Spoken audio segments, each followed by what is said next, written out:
Hello student, welcome to advance classes. हम लोग class 12th का फिजिक्स में मोस्ट इम्पॉर्टेंट एमसीक्यू की सीरीज़ कर रहे हैं, जो कि आगामी बोर्ड परीक्षा 2025 के लिए वेरी मोस्ट इम्पॉर्टेंट है। हम लोग जो है 2 पार्ट इसके देख चुके हैं। आज हम लोग पार्ट नंबर 3 करेंगे, जिसमें हमने जो है 2 पार्टों में टोटल 19 क्वेश्चन सॉल्व कराए हैं। इस पार्ट में हम लोग क्वेश्चन नंबर 20 से सॉल्व करेंगे। तो आइए शुरू करते हैं।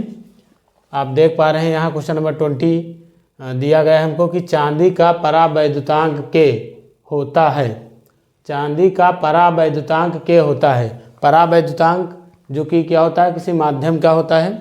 ठीक, तो परावैद्युतांक जो है चांदी का क्या होगा। तो देखिए, ये जो परावैद्युतांक होता है, इसका मान कई प्रकार से लिया जाता है। जैसे कि इसका मान वायु निर्वात के लिए क्या होता है, वायु निर्वात के लिए 1 होता है। परावैद्युतांक का मान जो होता है, के का मान स्मॉल के है, ये वायु निर्वात के लिए 1 होता है। और परावैद्युत पदार्थों के लिए इसका मान 1 से बड़ा होता है। परावैद्युत पदार्थों के लिए ये जो है ग्रेटर देन 1 होता है, यानी 1 से बड़ा होता है। और धातुओं के लिए याद रखना, धातुओं के लिए के का मान क्या होता है, इनफाइनाइट होता है। ठीक, वायु निर्वात के लिए के बराबर 1 होता है, और जो है परावैद्युत पदार्थों के लिए इसका मान 1 से बड़ा होता है, और धातुओं के लिए इसका मान इनफाइनाइट होता है। ठीक, तो ये जो माध्यम का परावैद्युतांक के होता है, इसका जो मान चांदी के लिए क्या हो जाएगा, तो ऑप्शन नंबर 4 करेक्ट हो जाएगा। क्योंकि हमको धातुओं के लिए हमने क्या बताया, इनफाइनाइट होता है। तो चांदी एक प्रकार का क्या है, धातु है, इसलिए इसका मान यहाँ पर ऑप्शन नंबर 4 यानी इनफाइनाइट करेक्ट हो जाएगा। ठीक है, तो इस तरीके से क्वेश्चन नंबर 20 आपका हो जाएगा। इसको आपको याद रख लेना है। वायु निर्वात के लिए इसका मान 1 होता है, जो है परावैद्युत पदार्थों के लिए इसका मान क्या होता है, 1 से बड़ा होता है, और जो है धातुओं के लिए इसका मान इनफाइनाइट होता है। क्वेश्चन नंबर 21 देखते हैं। किसी पतले प्रिज्म का अपवर्तनांक क्या होगा। यानी हमको प्रिज्म का अपवर्तनांक ज्ञात करना है, या उसके अपवर्तक कोण। अपवर्तक कोण को ही हम लोग प्रिज्म कोण कहते हैं। इसे ही हम लोग क्या बोलते हैं, प्रिज्म कोण कहते हैं। अपवर्तक कोण को ही क्या कहते हैं, प्रिज्म कोण कहते हैं। और इसे कैपिटल ए से प्रदर्शित करते हैं। तथा कह रहा था विचलन कोण। विचलन कोण जिसको बोलते हैं डेल्टा, लेकिन अगर प्रिज्म जो है अल्पतम विचलन की अवस्था में होता है, तो इसको हम बोलते हैं डेल्टा एम। ठीक है, तो इसको अल्पतम विचलन कोण भी कहा जाता है, डेल्टा एम को। तो विचलन कोण डेल्टा एम यहाँ पर हो जाएगा, का मान समान हो। यानी कि हमको ए और डेल्टा, ये जो ए और डेल्टा एम यहाँ पर हमको क्या दिया गया है, समान दे रखा है। ए और डेल्टा एम क्या दे रखा है, समान दे रखा है। तो हमको एन का मान निकालना है, एन का मान हमको ज्ञात करना है। याद रखना, यहाँ पर हमको अपवर्तक कोण यानी प्रिज्म कोण का मान विचलन कोण के यानी डेल्टा एम के बराबर दे रखा है। तो एन का मान यानी अपवर्तनांक हमको ज्ञात करना है। तो देखिए, जो है अगर प्रिज्म अल्पतम विचलन की अवस्था में होता है, तो डेल्टा एम बराबर होता है n-1 इंटू ए। आपका कौन सा फार्मूला होता है, डेल्टा एम बराबर n-1 इंटू ए। अगर प्रिज्म विचलन जो अल्पतम विचलन की अवस्था में होता है, तो यहाँ पर डेल्टा एम बराबर हो जाएगा n-1 इंटू ए। अब देखिए, delta M is equal to n-1 into A की वैल्यू हमको किसके बराबर दी गई है, डेल्टा एम के। तो ए के स्थान पर क्या रख देंगे, डेल्टा एम रख देंगे। अब डेल्टा एम इधर पूरे के गुणे में है, यहाँ ले आएंगे तो बटे में हो जाएगा। तो डेल्टा एम बटे delta M equal to n-1। Delta M से डेल्टा एम कैंसिल हो गया, यानी कि इधर क्या बचा, 1 बच गया। इधर बच गया 1, इधर n-1, ये -1 इधर ले आएंगे, तो 1 + 1 इक्वल टू n, यानी n बराबर हमारा 2 आ गया। यानी अपवर्तनांक कितना हो गया, 2.0 का मतलब 2। तो यहाँ पर ऑप्शन नंबर 2 करेक्ट हो जाएगा आपका। ठीक, ये हमको फार्मूला हमारा होता है डेल्टा एम बराबर n-1 इंटू ए। कब, जब हमारा प्रिज्म विचलन जो है अल्पतम विचलन की अवस्था में होता है। ठीक, तो यहाँ पर अपवर्तक कोण यानी जिसको हम प्रिज्म कोण कहते हैं ए, और विचलन कोण डेल्टा, ये दोनों का मान क्या दिया गया है, बराबर दिया गया है, हमको समान दिया गया है। तो हमको जो है क्या निकालना है, अपवर्तनांक एन का मान ज्ञात करना है। तो इस तरीके से आपका ऑप्शन नंबर 2 करेक्ट हो जाएगा। बढ़ते हैं क्वेश्चन, तो देखते हैं क्वेश्चन नंबर 22। लिखा है समीकरण 4 1H1 gives out 2He4 plus 2 positron, ये पॉजिट्रॉन का सिंबल है, प्लस क्यों व्यक्त करता है, यानी कि हमको ये समीकरण दिया गया है, ये किसको व्यक्त करता है, नाभिकीय विखंडन को व्यक्त कर रहा है, नाभिकीय संलयन को व्यक्त कर रहा है, नाभिकीय विघटन को, या फिर इनमें से कोई नहीं। ठीक है, तो आप जानते हैं कि यहाँ पर 4 हाइड्रोजन, यहाँ 1H1 मतलब ये जो हाइड्रोजन परमाणु है, इसके आगे 4 लिखा, मतलब 4 हाइड्रोजन मिल करके हीलियम नाभिक बना, यहाँ हीलियम परमाणु बना रहे हैं। देख लीजिए आप, 4 हाइड्रोजन मिल करके हीलियम का निर्माण कर रहे हैं, साथ ही साथ 2 पॉजिट्रॉन निकल रहे हैं। और क्यों यहाँ पर आपकी ऊर्जा को व्यक्त कर रहा है, एनर्जी है। तो अब आप देखिए 4 जो है छोटे नाभिक मिल करके एक बड़ा नाभिक बना रहे हैं, तो ऐसी कंडीशन किस में होती है, तो ऐसा होता है नाभिकीय संलयन में। क्योंकि नाभिकीय संलयन में क्या होता है, जब 2 या 2 से अधिक हल्के नाभिक परस्पर संयुक्त होकर के एक बड़े नाभिक का निर्माण करते हैं, तो और साथ ही साथ ऊर्जा निकलती है, तो इस क्रिया को हम लोग नाभिकीय संलयन कहते हैं। तो इसमें यही हो रहा है, नाभिकीय संलयन हो रहा है, 4 हाइड्रोजन परमाणु मिल करके हीलियम नाभिक बना रहे हैं। ठीक, और यहाँ पर ऊर्जा मुक्त हो रही है, तो इसलिए कौन सी क्रिया को व्यक्त करेगा, नाभिकीय संलयन। तो इस तरीके से आपका क्वेश्चन नंबर 22 का ऑप्शन नंबर 2 करेक्ट हो जाएगा। अब क्वेश्चन नंबर 23 देखते हैं, निम्नलिखित में से कौन सा मूल कण नहीं है। 4 ऑप्शन आपको दिए गए हैं, इनमें से कौन सा मूल कण नहीं है। तो देखिए मूल कण की अगर हम बात करें तो परमाणु के संबंध में केवल 3 मूल कण हैं, इलेक्ट्रॉन, प्रोटॉन और न्यूट्रॉन। परमाणु के संबंध में आपके 3 मूल कण हैं, लेकिन फिजिक्स में और भी मूल कण हैं, जैसे न्यूट्रिनो, एंटी न्यूट्रिनो, है ना, ये सभी के सभी और भी मतलब मूल कण हैं, लेकिन परमाणु के संबंध में ये 3 मूल कण हैं। तो यहाँ पर आप देख सकते हैं पॉजिट्रॉन जो कि इलेक्ट्रॉन का क्या है, जो है एंटी कण है, इलेक्ट्रॉन का ये प्रतिकण है, तो ये भी नहीं होगा, इलेक्ट्रॉन भी नहीं होगा, न्यूट्रिनो भी नहीं होगा, ये सबके सब मूल कण हैं।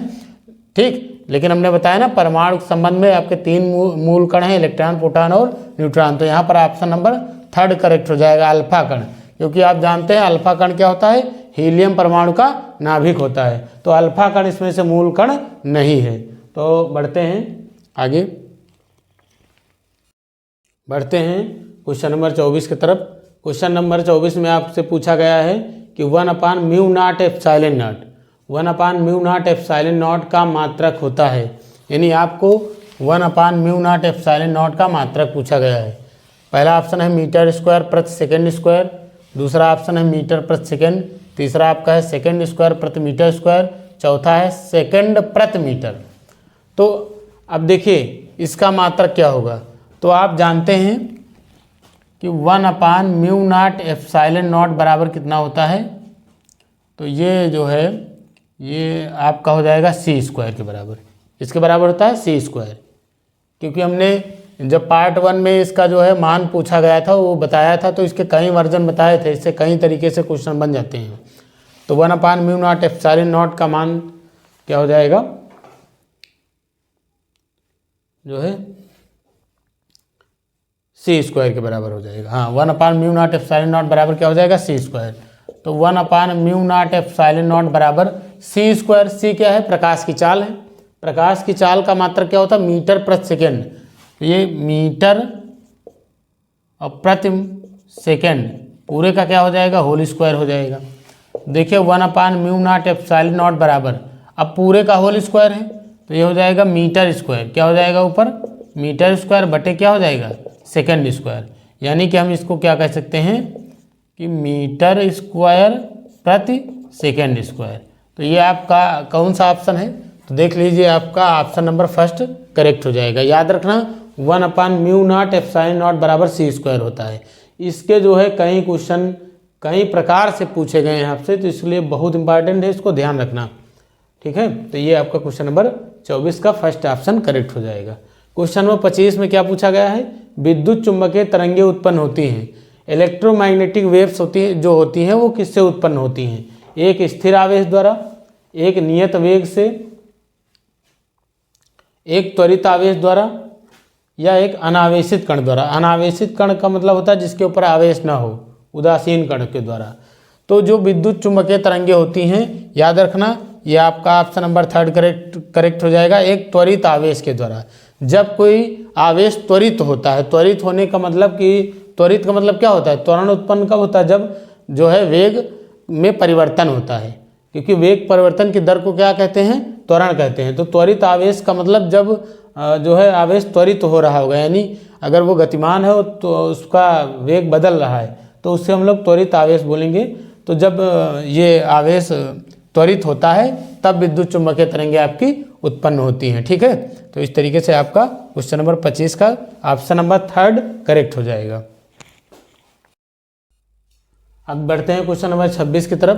क्वेश्चन नंबर 26 में पूछा गया है, जब शुद्ध अर्धचालक में अशुद्धि का अपमिश्रण किया जाता है तो अर्धचालक की चालकता क्या हो जाती है। पहला ऑप्शन है 0 हो जाती है, दूसरा ऑप्शन है बढ़ जाती है, तीसरा ऑप्शन है घट जाती है, चौथा ऑप्शन है वही रहती है।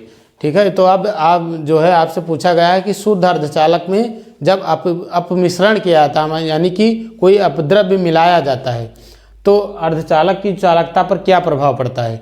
तो आप जानते हैं कि जो शुद्ध अर्धचालक होता है उसका व्यवहार में कोई उपयोग नहीं, यानी इलेक्ट्रॉनिक में कोई उपयोग नहीं है।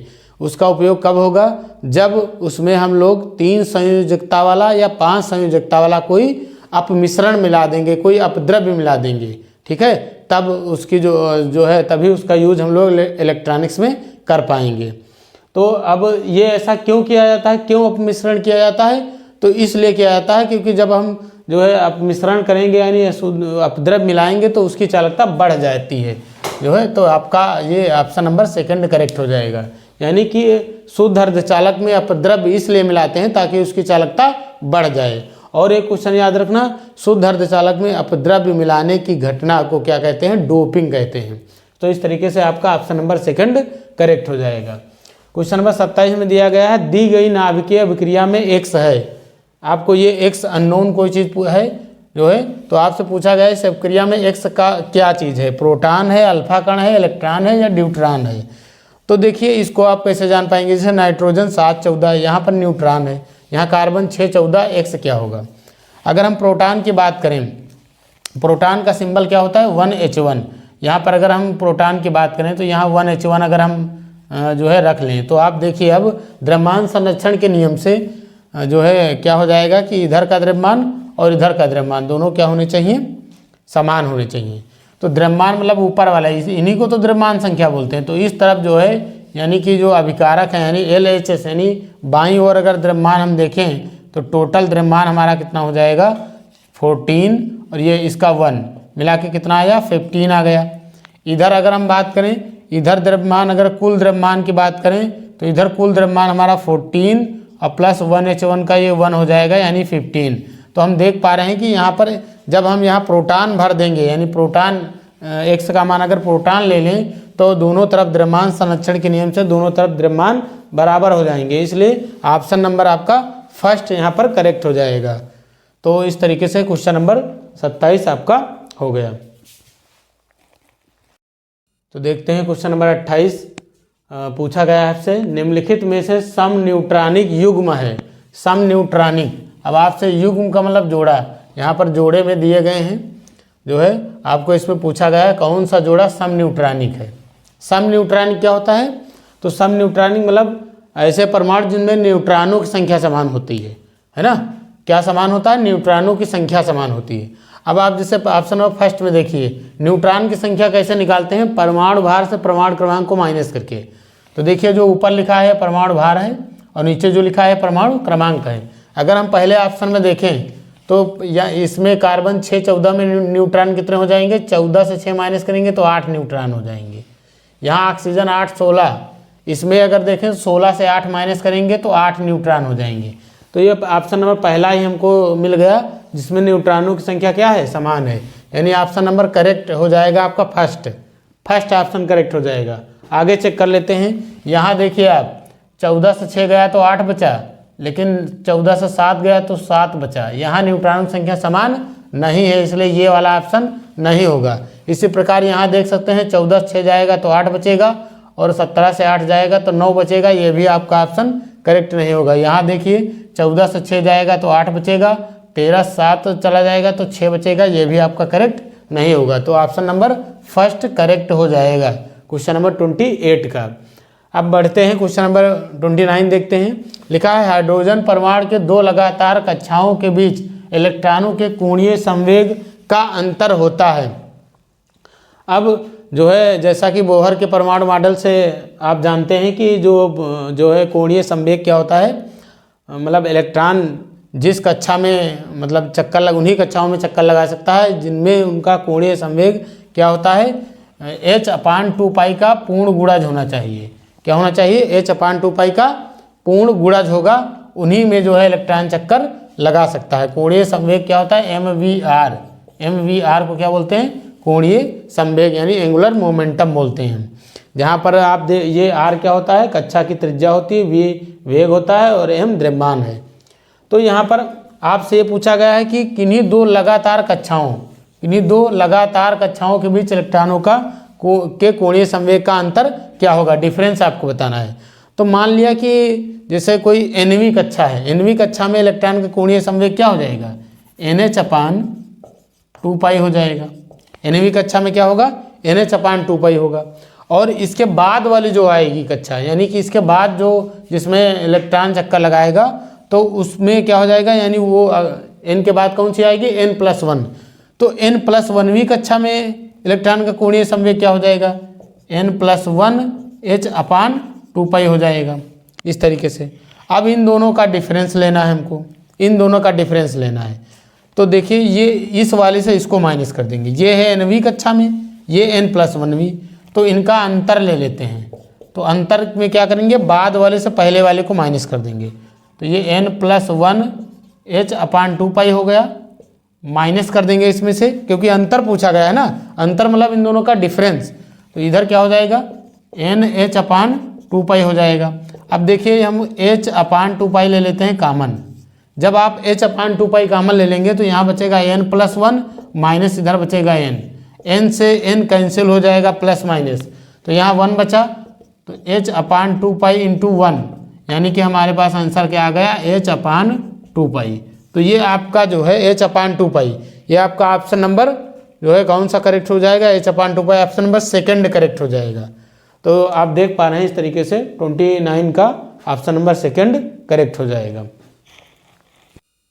क्वेश्चन नंबर 30 देखते हैं।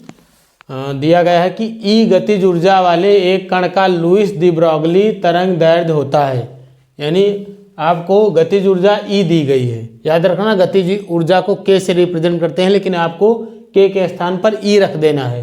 तो ई गतिज ऊर्जा वाले किसी एक कण का लुईस डी ब्रॉगली तरंग दैर्ध्य क्या होगा? ठीक है, तो आप देखिए जो है डी ब्रॉगली तरंग दैर्ध्य लैम्डा बराबर क्या होता है? h/p होता है। क्या होता है? लैम्डा बराबर h/p। p हमारा संवेग है। अब p के स्थान पर हम mv रख सकते हैं, तो लैम्डा इक्वल टू क्या हो जाएगा? h/mv हो जाएगा। लैम्डा इक्वल टू क्या हो जाएगा? h/mv। अब चूंकि गतिज ऊर्जा के बराबर होता है हाफ mv², गतिज ऊर्जा के बराबर क्या हो जाएगा? हाफ mv², लेकिन के स्थान पर आपको क्या दिया गया है? ई दिया गया है। के स्थान पर क्या दिया गया है? ई दे रखा है। अब इधर मल्टीप्लाई कर देंगे, यहाँ से v की वैल्यू निकालेंगे, तो ये 2e, 2 इधर डिवाइड में इधर जाएगा, मल्टीप्लाई में हो जाएगा, m इधर डिवाइड में आ जाएगा, इक्वल टू v²। अब v का स्क्वायर हटा दें अगर, तो हो जाएगा ये 2√e/√m, मतलब अंडर रूट के अंदर ये पूरे पर रूट लग जाएगा, इक्वल टू v हो जाएगा। अब v का मान उठा के यहाँ पर रख देते हैं, इसलिए लैम्डा इक्वल टू h/ क्या हो जाएगा? m, और v के स्थान पर क्या रख देंगे हम लोग? v के स्थान पर रख देंगे √2e/m। अब यहाँ पर पूरे पर अंडर रूट लगा है, तो इसको अलग अलग कर लेते हैं। h/m इंटू √2e ऊपर कर लेंगे, नीचे √m हो जाएगा। अब आप जानते हैं ये जो m लिखा है, इस m को हम लोग √m इंटू √m अलग अलग लिख सकते हैं। तो इसको लिख सकते हैं √m इंटू √m इंटू क्या हो जाएगा? √2e, और अपान में क्या हो जाएगा? √m। इस √m से √m क्या हो जाएगा? कैंसिल हो जाएगा। तो आपके पास ये लैम्डा इक्वल टू कितना आ गया? h/। अब देखिए ये √m इंटू √2e ये बचा, तो इस दोनों पर रूट लगा है, तो उस पूरे पर रूट लगा देंगे, तो अंडर रूट क्या आ जाएगा 2me। तो दी ब्रॉगली तरंगदैर्घ्य लेमडा इक्वल टू कितना आ गया h/2me। याद रखना अगर गतिज ऊर्जा E यहाँ पर k के स्थान पर E दिया गया है, अगर k होता तो हो जाता h/√2mk हो जाता है, लेकिन k के स्थान पर E दिया गया है। तो इस तरीके से आपका आ गया लेमडा बराबर h/√2me। तो ऐसा ऑप्शन कौन सा, ऑप्शन नंबर फर्स्ट है, लेमडा इक्वल टू h/√2me। तो ऑप्शन नंबर फर्स्ट आपका करेक्ट हो जाएगा। तो इस वीडियो में जो है यहीं तक, बाकी जो हमारा डे 4 आएगा यानी कि पार्ट 4 आएगा, उसमें हम लोग क्वेश्चन नंबर 31 से करेंगे। तो इस तरीके से बेटा आपने देखा एक अच्छा 12 के मोस्ट इंपॉर्टेंट MCQ की सीरीज चल रही है, जिसमें ये 3rd लेक्चर हो चुका है और 30 बहुविकल्पी प्रश्न हम लोगों ने मोस्ट इंपॉर्टेंट प्रश्न सॉल्व कर लिए हैं। तो इस तरीके से बच्चों इस वीडियो को कई बार देखना, और अगर वीडियो पसंद आया हो तो लाइक कर दीजिएगा, कमेंट कर दीजिएगा और ज़्यादा से ज़्यादा बच्चों तक शेयर कर दीजिएगा। धन्यवाद।